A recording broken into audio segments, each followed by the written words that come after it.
Imagine with me for a moment, you have a lesson plan, a unit plan, and you need to tell the parents what we're doing this term. So you slap all of that copy into a machine and it spits out the perfect explanatory letter.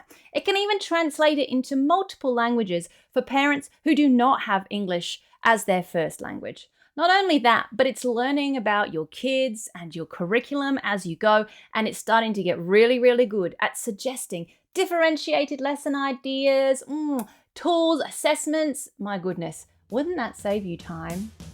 Hi, I'm Selena Woodward, and I'm an English and drama teacher, university lecturer, and with Edufolios.org, a big-time reflective practitioner.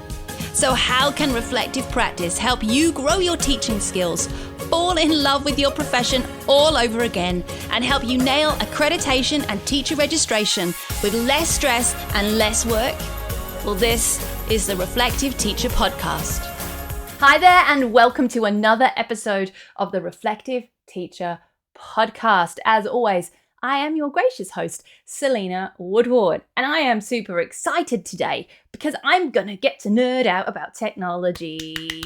I am sure, unless you've been under a rock, that you have heard about Chat GPT. It's an artificial intelligence chatbot that uses a really big natural language processing to help answer your questions. It's been hitting the headlines in all sorts of ways, good and bad. And I have been spending a little bit of time with my new bot friend, getting to know it and seeing how it might be used to help you save time, get creative, and of course, reflect on what you're doing as a teacher.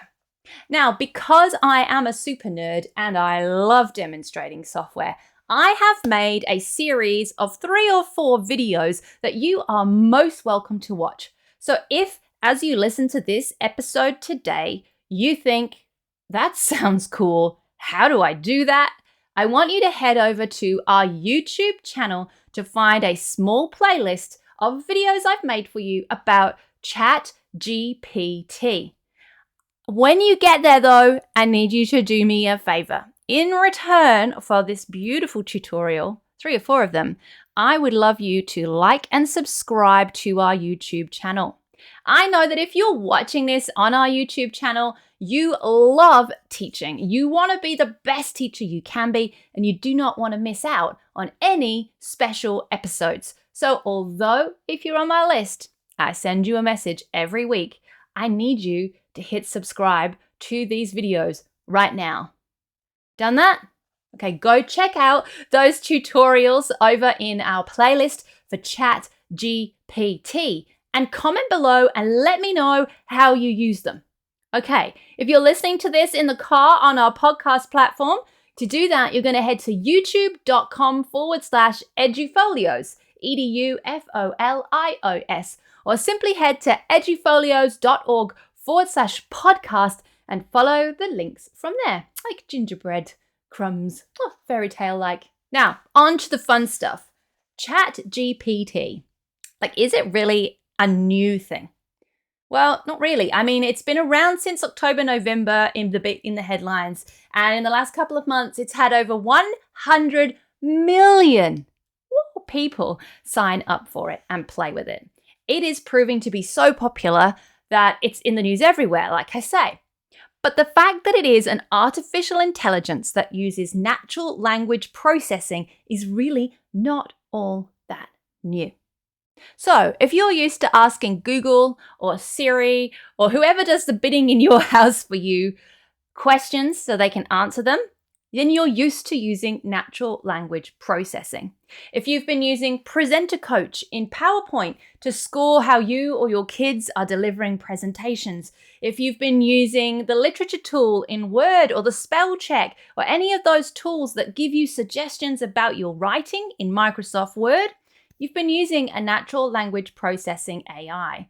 If you've been using chatbots on websites, any website, including Edufolios, you've been interacting with a natural language processing AI. AI is everywhere. And if you haven't listened to it already, I want you to head over to episode 71 of this podcast. It was way back. This is how much we've been talking about this. Edufolios.org edufolios.org/071 to learn more about using AI in assessment and all of these tools that I've just mentioned. Talk about them all there. If you're like, really? What are those? Episode 71. edufolios.org/071 for more information. So if you're used to AI, it's not all that new. What is new is the interface over the front of it. And OpenAI.com have created a tool that is currently free. Yes, there is a pro version, but yes, you can have it for free. That will allow you to interact with a supercomputer. I like to imagine it like a little bit like the big computer on the hill who knows the meaning of life is 41. You know the one I mean. I like to think of it like deep thought. Do you have an answer for you? Yes, but you're not going to like it.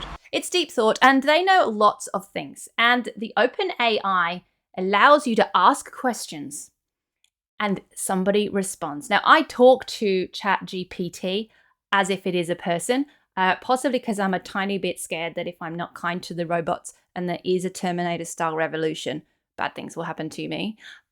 But we won't need to go into that. But the great thing is it is natural language. So you can talk like you're talking to a colleague or a person. And there are some really cool tips that allow you to use Chat GPT in a very powerful way and enable you to use it to reflect on what you're doing in your practice. I want to talk about lesson planning. Now, there are loads of videos on YouTube where people demonstrate how they type, hey, write me a lesson plan on onomatopoeia for year 4. And it goes, brrr. In fact, if you watch the tutorial videos over on our YouTube channel, you'll see me do something like that. But the key to a great response from Chat GPT is a great question. If you ask it to plan a lesson on something so broad as that, without any information, it's just going to create a series of activities. Now, that's a great place to start. But as teachers, we know that teaching is a little more complicated than a random series of activities on the subject of content. And we know that that's a great start, but what about who the kids are, how they learn, differentiation, resourcing, the time of our lesson, the way in which we want to plan it, the pedagogies we like to use? Is it possible to train Chat GPT to understand us as a teacher and produce things that get closer and closer to our own style? Well, I've been playing with it and I actually believe it is possible. My little Chat GPT is getting cleverer and cleverer. And if you watch the video over on our YouTube channel, I'll share some tips with you and show you how it's done. For example, did you know that you can create multiple chat threads in Chat GPT? And that each thread is like a little box of information. So the more you talk to Chat GPT on the subject of your Year 9 Macbeth unit, and that's one of the videos, the more it will remember and the more it will apply. So in the video, I show you what happens when I ask it to write a lesson for Year 9 about Macbeth on Act 1, Scene 7 and the role of women in Macbeth. It starts off creating a lesson that's too long, too generic. The beginning of the lesson is learn about Macbeth, read Macbeth in 10 minutes. We're meant to familiarise ourselves with the social historical context, familiarise ourselves with the plot, and we got 10 minutes. It's no good. And it's quite funny. So then I have to teach it some things. All right. So I tell it that I want a 50-minute lesson. And then I train it, I give it the information it needs to follow the accelerated learning cycle. In fact, I copied and pasted a reflection I wrote in my Edufolio about that planning framework and said, learn this. And it went, okay. And it regurgitates it back to me. So it shows me that it understands it. Then I asked it to write me a lesson using that framework, and it's starting to use the way I want to work. So now we've got content. Then I ask it, can you tell me how this matches back to the Australian curriculum for Year 9 literature? And it started making those connections. Bish, bish, bish, bish, bish. It's learning. It's like, oh, okay, this has got to connect with these themes in the curriculum, right? Okay. Then I asked it to rewrite the lesson, and it starts doing the lesson objectives using the language from the curriculum. It starts stating which curriculum descriptors. It's doing it automatically because it now knows what I want. Then I asked it to come up with 4 activities in the connect phase of my lesson, 1 for someone with a reading age of 10, 1 for someone who is working a year above the current level, etc. So I start feeding it information that's very standard 1. Know your students and how they learn. And it started to suggest lesson activities for me. I then asked it to create those lesson activities. It said to provide my student who had a reading age of 10 with a simpler version of the scene. So in the video, you'll see me say, okay, Chat GPT, create me a version of this scene for someone with a reading age of 10. And it rewrites Shakespeare. And we look at how it does that in a paragraph because I didn't ask it to write a script and so forth. So even though it's suggesting things, I can get it to do that. I even asked it to create a cloze exercise for me and it just made it for me. Great if you are off ill and you need a bit of cover work. So go watch that video as you watch me play and train Chat GPT to understand my style, my pedagogy, my students. It's all about the questions that you ask. I also made a video which was doing some of the paperwork I love, like writing letters home to parents about a trip that's coming up. So I actually got it to write a letter about a fictional theatre trip that was coming up. I got it to translate it into a different language for a parent who didn't speak English, and so on. I got it to rewrite it in a warmer tone. I played with the language and I was training it in a separate chat to understand how I wanted it to sound and how I wanted it to present the information to parents. In another chat, I gave it an entire set of lesson plans and I asked it to create a summary for parents about what their students would be learning in this term. It did a great job. I got it to write it again because it was English and it started saying things like, we'll be studying onomatopoeia and blah, blah, blah for effect. And I don't know about you, but as a mom, I find it really hard when a teacher sends something home that's so subject specific that it goes right over my head. So then we experimented with asking it to rewrite that for a 10-year-old. And it turned out that was a little bit too low. So we made it a 15-year-old. And it changed the language so that every parent would understand. It went a bit higher instead of into the detail. Go and watch those videos on our YouTube channel, okay? youtube.com/@Edufolios. Go find our Chat GPTs because these videos will give you lots of ideas about how you can play with this AI to save yourself admin time and to give yourself some inspiration. What I love about Chat GPT is the curiosity. And you know that curiosity and having a puzzle you want to solve is the key to great reflection. So when I was writing my plan, I was thinking, okay, there's the content.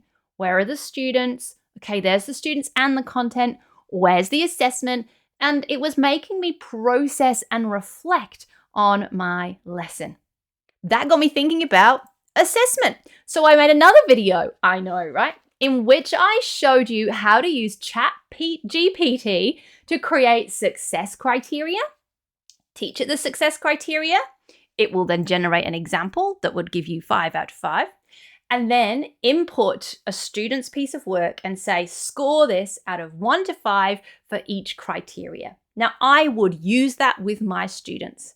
If in class we have been looking at, and I use descriptive writing, if we've been looking at descriptive writing and we've all agreed that the paragraph we're going to create must have 5 sentences, it must contain a simile or a metaphor, must use an adverb, I don't know, something like that, and then I ask them to produce that, I can get Chat GPT to look at their paragraph and score them from 0 to 5 and tell them what's missing. It can even rewrite it for them. Now, at this point, you might be thinking, ooh, ethics, Sal, you're going to teach them to cheat. But if I'm using this with them in reverse, thinking about it as, what is the process here? Let's compare these 2 texts. How are they different? And allowing them to approach it in a different way, not just create it and mark it, but create it, assess it, look at a better model, now rewrite yours. You can see how there's an opportunity there. It's a different pedagogy perhaps, but it's not wrong because you know that this one is not their words. Okay, so we know that our students, particularly in high school, are going to be playing with this. So the more you play with it, the more you will understand it and you'll be able to spot. Equally, you want to be able to understand how to train it so it sounds like you as well. So you can get away with not having to write too much copy. The next school newsletter, woohoo, it's going to be so easy. And then you could do a fun thing about Chat GPT afterwards. So I want to encourage you to head to our YouTube channel if you're listening to this in the car. If this sounds interesting to you, it's really hard doing an audio podcast and not being able to show you these things. But there are 4 things here that you can take away from this podcast right now. Chat GPT is an AI, an artificial intelligence that uses natural language processing, just like Google and Siri or whichever robot servant you have in your house right now. It's gathering information and pulling them together for you. So instead of having to search the internet for unit plans, it's going to grab the information you give it and create one for you. It's going to do a really bad job to start with because it doesn't know you, it doesn't know your kids, it doesn't know your style. So you're going to talk to it and train it.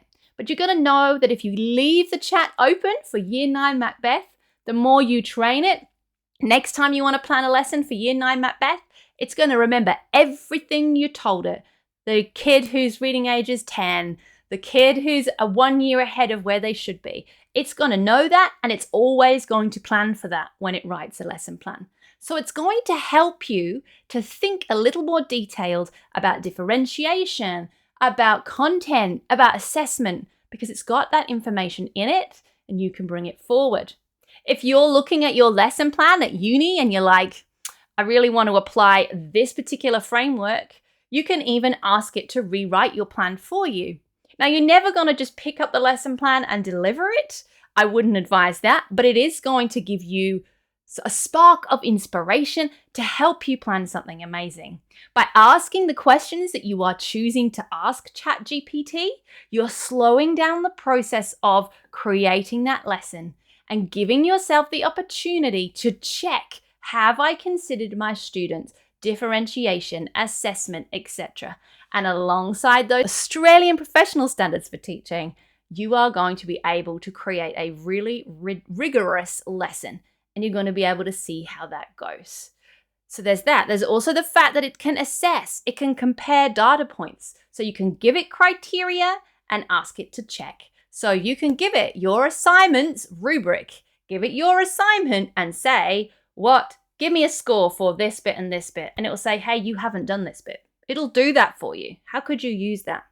Head to edufolios.org/podcast right now. Find this episode, go watch all of the little how-to videos that I've created for you, and come back to me and let me know how you go. Head to openai.com to check out ChatGPT. Don't be afraid to experiment and let us know what you get ChatGPT doing and how you use it in your classroom. I can't wait to hear about all your little nerd out stories. Share them in your Edufolio and send us the link in the comments below this video or below the podcast show notes, which you can find at edufolios.org/podcast. Now, as I say, I really want to encourage you to subscribe to us over on YouTube. I also really need you, and I mean need you. I need you. Are you listening? Lean in. I need you. I need you, genuinely, to write me some more reviews about this podcast. We have at least 400 people download this podcast a week, just per episode. So we've got a lot of people listening. And I need more reviews because if I want to reach more people, I need Apple to put me at the top of the education playlists. You can help me do that. So if you are listening to this and you are thinking, fair enough, Sal, I've learned some things from you the last couple of months, I reckon I could write a review. I want you to head over to your Apple podcast and I want you to leave a review.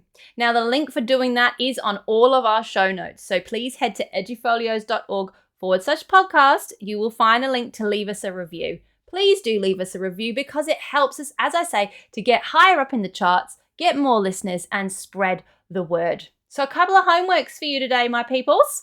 Chat GPT, go play with it. Don't be scared. It's lovely. It will be nice to you. I want you to go play with that. Go to youtube.com/edufolios. subscribe to our channel and check out these free videos that I've made for you. And if you're listening to this on Apple, Google, Spotify, wherever you listen to podcasts, make sure 1, you're subscribed there, and 2, you leave me a review. Woo! That's a lot to ask, isn't it, hey? I don't know, pick one and see how you go.